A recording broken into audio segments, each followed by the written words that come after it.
दोस्तों, आज की कहानी बहुत ही ज्यादा ज्ञानवर्धक और मोटिवेशनल है। ये कहानी आपको आपकी जिंदगी में बहुत बड़ी सीख देकर जाएगी। बहुत साल पहले एक गांव में एक आदमी रहता था। उसकी पत्नी काफी साल पहले ही स्वर्गवासी हो गई थी और वो अपने पुत्र के साथ रहा करता था। उस आदमी की एक दुकान थी और वो उस दुकान को चलाता था। उसका एक नौकर भी था और अपनी दुकान से ही वो अपने घर का जीविका चलाता था। एक बार की बात है, उस दुकानदार के बेटे को किसी कारण चोट लग जाती है। उसकी चोट से खून निकलने लग जाती है और लड़का रोते रोते अपने पिताजी के पास पहुंच जाता है। और जब दुकानदार ने अपने बेटे की चोट देखी तब वो बहुत ज्यादा घबरा गया, क्योंकि चोट में से खून बहुत निकल रही थी। चोट तो बहुत छोटी सी थी पर उसमें से बहुत खून आ रहा था। और उस दुकानदार ने अपनी दुकान नौकर के भरोसे छोड़कर वो अपने बेटे को लेकर डॉक्टर के पास चल पड़ा। वो दुकानदार बहुत घबरा गया था और उसने घबराते हुए डॉक्टर साहब से कहा कि डॉक्टर साहब, मेरे बेटे को क्या हो गया है? चोट तो बहुत छोटी सी है पर इतना सारा खून निकल रहा है, इसका उपचार कर दीजिए। और जब डॉक्टर साहब ने चेकअप किया तब कहा कि आप घबराइए मत, आपके बेटे को ज्यादा चोट नहीं लगी है, बस थोड़ी सी ही चोट लगी है। मैं उसकी चोट को साफ करके दवाई लिख देता हूँ, 2-4 दिन में तो आपका बेटा ठीक हो जाएगा। परंतु दुकानदार घबराते हुए फिर से डॉक्टर से कहता है कि डॉक्टर साहब, मेरे बेटे को ज्यादा ध्यान से चेक कीजिए, इसे क्या हो गया है? खून तो इतना ज्यादा निकल रहा है। तब डॉक्टर साहब कहते हैं कि चिंता मत कीजिए, बस कुछ दिन की बात है, उसकी चोट ठीक हो जाएगी। और फिर दुकानदार कहता है कि डॉक्टर साहब, मेरे बेटे के लिए महंगी से महंगी अच्छी से अच्छी दवाई लिखिएगा ताकि मेरा बच्चा जल्दी ठीक हो जाए। और तभी दोस्तों डॉक्टर साहब दवाई लिखते हैं और लड़के की चोट को साफ किया, दवाई लिखी और दुकानदार अपने बेटे को लेकर वापस दुकान पर आ जाता है। और फिर दुकान पर पहुंचते ही दुकानदार नौकर से कहता है कि देखो हमारे बेटे को कितनी चोट लग गई है, इतना खून बह रहा है। और तभी नौकर दुकानदार की शर्ट पर देखता है कुछ खून के छींटे लगे होते हैं। तब नौकर कहता है, साहब आपकी शर्ट पर तो खून के छींटे लगे हुए हैं, लाइए मैं इसे साफ कर देता हूँ, आपकी शर्ट तो बहुत महंगी है। तब दुकानदार नौकर को कहता है कि मेरे बेटे के स्वास्थ्य से ज्यादा कीमती कुछ भी नहीं, शर्ट तो फिर से दूसरी आ जाएगी, परंतु तुमको ये नहीं नजर आ रहा कि हमारे बेटे को कितना खून बह चुका है? तभी दुकानदार ने नौकर से कहा कि जाओ बाजार जाकर मेवा ले आओ, मैं अपने बेटे को मेवा दूध में घोल कर पिलाऊंगा और इससे उसके शरीर में ज्यादा खून जल्दी जल्दी बनेगा और वो जल्दी स्वस्थ हो जाएगा। नौकर ये सब सुनकर बाजार की तरफ जाने लगा और सोचने लगा कि एक बाप को अपने बेटे से कितना ज्यादा लगाव होता है। थोड़ा सा खून बह जाने पर वो इतना ज्यादा चिंतित हो गया। और ऐसे ही नौकर बाजार से मेवे खरीद कर दुकानदार को दे देता है और दुकानदार अपने बच्चे को मेवा दूध में उबालकर पिलाने लगा और दवाइयाँ भी साथ साथ खिलाने लगा। ऐसे ही अच्छे खान पान और दवाइयों के साथ बच्चा 2-3 दिन में ही जल्दी ठीक हो जाता है। और जब बच्चा पूर्णतः स्वस्थ हो जाता है तभी उस दुकानदार को उसे तसल्ली मिलती है कि अब मेरा बेटा स्वस्थ हो गया है। अब दुकानदार फिर से हंसी खुशी अपने बेटे के साथ दुकान चलाने लग जाता है। और अब कुछ ही सालों में समय बीतता चले जाता है और कुछ ही सालों में दुकानदार का बेटा नौजवान हो जाता है और दुकानदार सोचने लगता है कि अब मेरा बेटा बड़ा हो गया है, अब उसके विवाह करने का समय आ गया है। और दोस्तों वो दुकानदार अपने बेटे की शादी बहुत धूमधाम से कर देता है और उसके घर में एक बहू आ जाती है और अब उनके परिवार का जीवन बहुत अच्छे तरीके से गुजरने लगता है।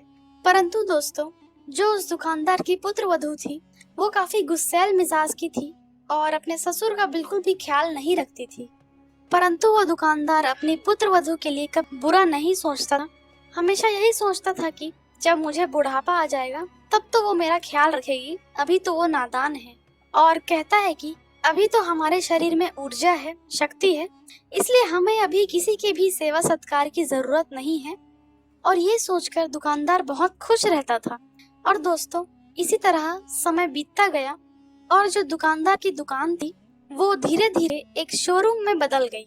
वो शोरूम बहुत अच्छा था, बहुत बड़ा शोरूम था। उसका बेटा उस शोरूम को संभालता था। भले ही वो दुकानदार बूढ़ा हो गया था लेकिन हर हालत में अपने बेटे का सहयोग जरूर करता था और दुकान में हमेशा उपस्थित रहता था। और कुछ समय बाद वो बूढ़ा दुकानदार बीमार पड़ गया, उसकी स्वास्थ्य खराब रहने लग गया। तब उसके बेटे ने कहा कि पिताजी आपका स्वास्थ्य ठीक नहीं रहता है, आप अब दुकान मत आइएगा, घर पे रहा कीजिएगा। और ऐसे ही दोस्तों दुकानदार घर पे रहने लग। जैसा उसके बेटे ने कहा था कि आप दुकान पर मत आइएगा, घर पर रहिएगा, वैसा ही दुकानदार करने लगा। और बेटे ने कहा, पिताजी आप पलंग पर नहीं सोइएगा, क्योंकि अगर आप पलंग से उतरेंगे और आपका पैर अगर कहीं फंस गया, पलट गया, तो आप गिर जाएंगे और आपको चोट लग जाएगी क्योंकि आप बीमार हैं। और कहता है कि इसलिए पिताजी आप जमीन पर सोइएगा। और वो बूढ़ा दुकानदार बिल्कुल वैसा ही करने लग जाता है जैसा उसके बेटे ने कहा था। वो जमीन पर सोने लग जाता है। और एक बार ऐसा होता है दोस्तों, वो बूढ़ा दुकानदार पलंग पर सो गया, परंतु पलंग से उतरते समय वो जमीन पर गिर गया और उसको चोट लग गई और सर से बहुत खून बहने लगा। जब उसे चोट लगी तब बहू ने आकर देखा, परंतु उसने अपने ससुर को उठाया नहीं और तुरंत ही अपने पति को फोन लगा दिया और अपने पति को बोली कि तुमने इस बुढ़े को यहाँ घर में मरने के लिए छोड़ दिया है। इसे तो पलंग पर सोने के लिए मना किया था, जमीन पर सोने के लिए कहा गया था, परंतु फिर भी ये पलंग पर सो गया और इसको चोट लग गई है, खून बह रहा है। इसलिए तुम जल्दी घर आओ और इसे डॉक्टर के पास ले जाओ। पति बोला कि मैं जल्दी घर आ रहा हूँ। और बूढ़े दुकानदार के बेटे ने अपने नौकर से कहा, वही नौकर जो स्वयं बूढ़ा हो चुका था, वो उस नौकर को काका बुलाता था और उसने कहा कि पिताजी को जल्दी से हॉस्पिटल लेकर आइए, मैं हॉस्पिटल पहुंचता हूँ। और जब वो बूढ़ा नौकर घर पर पहुंचता है तो देखता है कि बूढ़ा दुकानदार वहीं जमीन पर पड़ा हुआ है और उसकी बहू ने अब तक उसे उठाया तक नहीं है। और जैसे ही उसकी बहू नौकर को देखती है तो कहती है कि काका इन्हें जल्दी ले जाओ, बहुत ज्यादा खून बह चुका है। नौकर भी बूढ़ा हो चुका था, उसके भी शरीर में अब उतनी ऊर्जा नहीं बची थी, फिर भी उसने हिम्मत करके अपने मालिक को उठाया। जब उसने मालिक को उठाया तब जो नीचे कालीन पड़ी थी वो पूरा खून से लथपथ हो चुकी थी। तभी बहू कहती है कि काका इनको जल्दी ले जाओ, इन्होंने तो कालीन को भी खराब कर दिया है। दोस्तों वो बूढ़ा नौकर तो अपने मालिक को लेकर हॉस्पिटल में पहुंचता है, परंतु उस बूढ़े दुकानदार का बेटा अभी तक हॉस्पिटल में नहीं पहुंचा था। और नौकर ने फोन किया कि आप कहाँ हैं? लड़का बोला कि मैं आ रहा हूँ, गाड़ी की चाबी नहीं मिल रही थी, मैं ढूंढ रहा हूँ। और दोस्तों इस तरीके से 1 घंटे बाद दुकानदार का बेटा हॉस्पिटल पहुंचता है। और तभी नौकर सोचता है कि ये वही बेटा है जिसके लिए हमारे मालिक बहुत ज्यादा चिंतित हो गए थे जब उसे चोट लगी थी, तुरंत उसको हॉस्पिटल ले गए थे, अपना सारा काम धाम छोड़कर उसे हॉस्पिटल में इलाज करवाया था।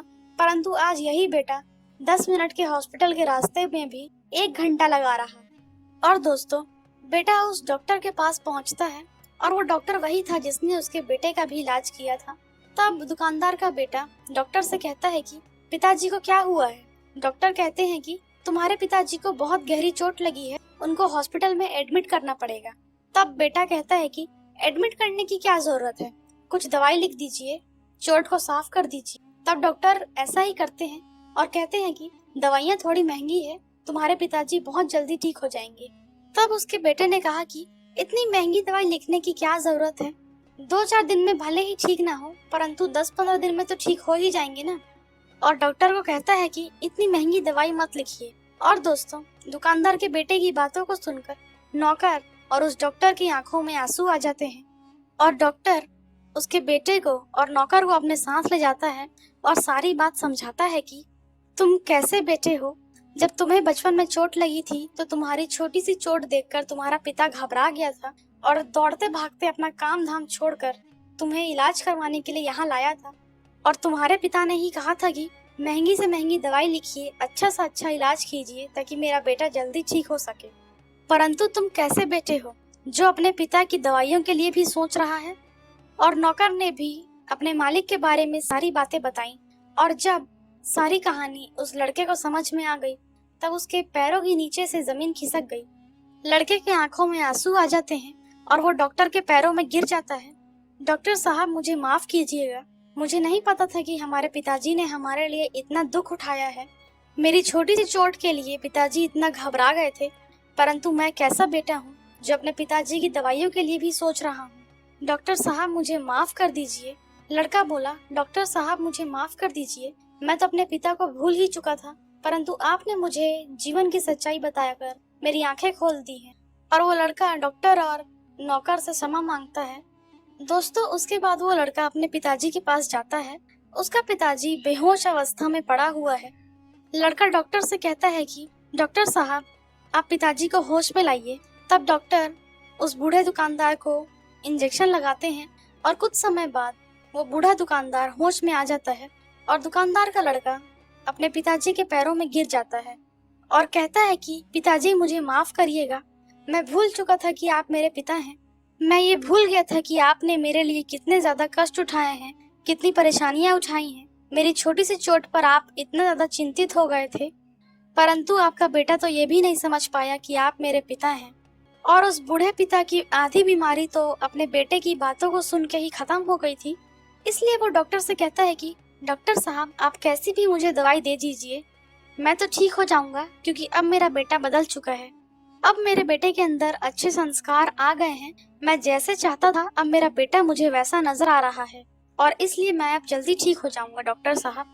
अब मुझे जल्दी से जल्दी अपने घर जाना है अपने बेटे के साथ। और वो अपने बेटे के साथ घर आ जाता है।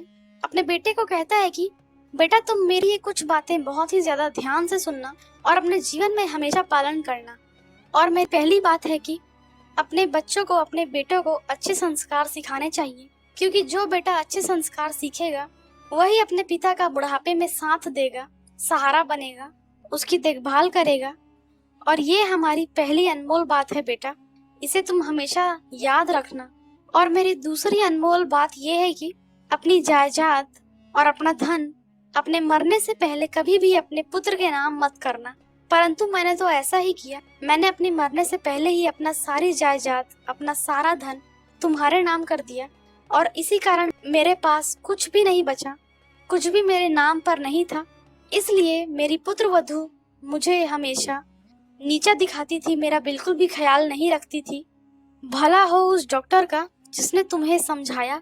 अगर डॉक्टर ने तुम्हें नहीं समझाया होता तो तुम तो मुझे वहीं मरने के लिए छोड़ देते। इसलिए बेटा, अपनी जमीन, जायदाद और धन कभी भी अपने बेटों को मरने से पहले मत देना, क्योंकि तुम्हारा भी कभी एक बेटा होगा और तुम भी कभी बूढ़े हो जाओगे और हो सकता है कि जैसी हालत मेरी हो गई है वैसी तुम्हारी भी हो जाए।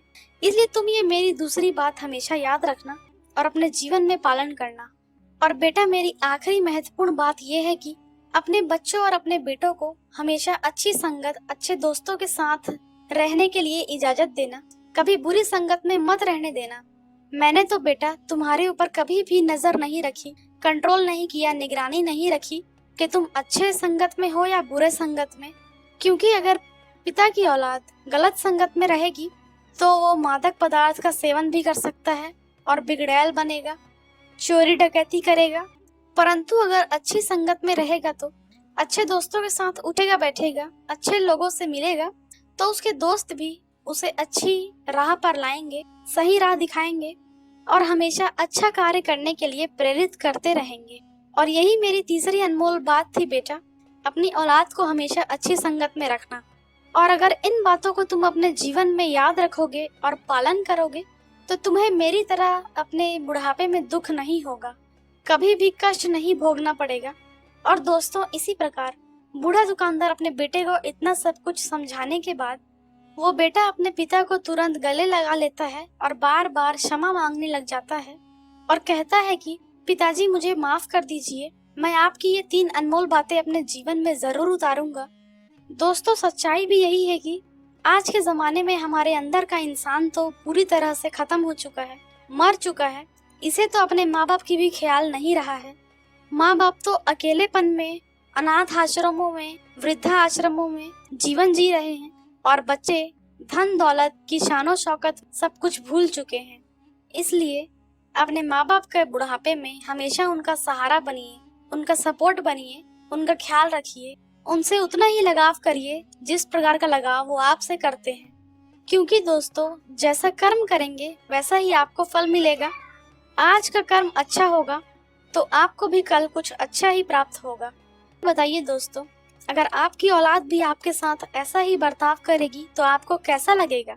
इसलिए अपने माता पिता का हमेशा सहारा बनिए, उन्हें अच्छे से खुशी खुशी साथ रखिए और बस यही सोच लीजिए, हो सकता है आपकी सोच में भी बड़ा बदलाव आ जाए।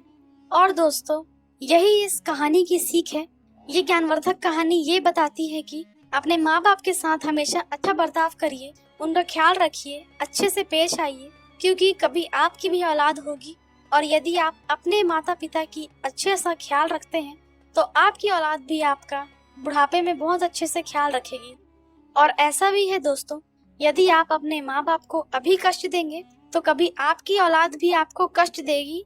इसलिए दोस्तों, ये बूढ़े बाप की 3 सीखें आप भी अपने जीवन में उतारिए और अपने माँ बाप को हमेशा खुश रखिए। उम्मीद है दोस्तों आपको ये ज्ञानवर्धक, मोटिवेशनल, सीख भरी कहानी बहुत अच्छी लगी होगी। यदि कहानी अच्छी लगी हो तो एक लाइक जरूर करिए, अपने दोस्तों के साथ शेयर जरूर करिए, कमेंट्स में बताइए आपको कहानी कैसी लगी। हम ऐसी ही ज्ञानवर्धक, रोचक कहानियाँ लेकर आते रहते हैं, इसलिए अगर आप चैनल पर नए हैं तो एक सब्सक्राइब जरूर करें। मिलते हैं नई ज्ञानवर्धक कहानी के साथ। वीडियो देखने के लिए बहुत बहुत धन्यवाद।